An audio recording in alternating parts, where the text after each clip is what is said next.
A la gente que ha quedado sin lugar, tantos ancestros nuestros, ¿verdad?, que la sociedad los margina directamente, los excluye.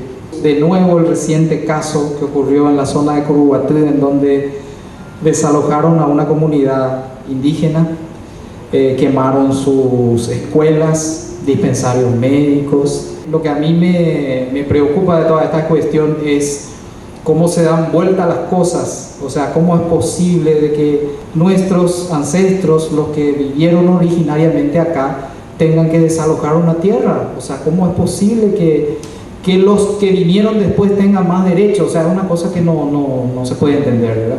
Entonces quiero dedicar esta canción en especial a ellos.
Nhà mô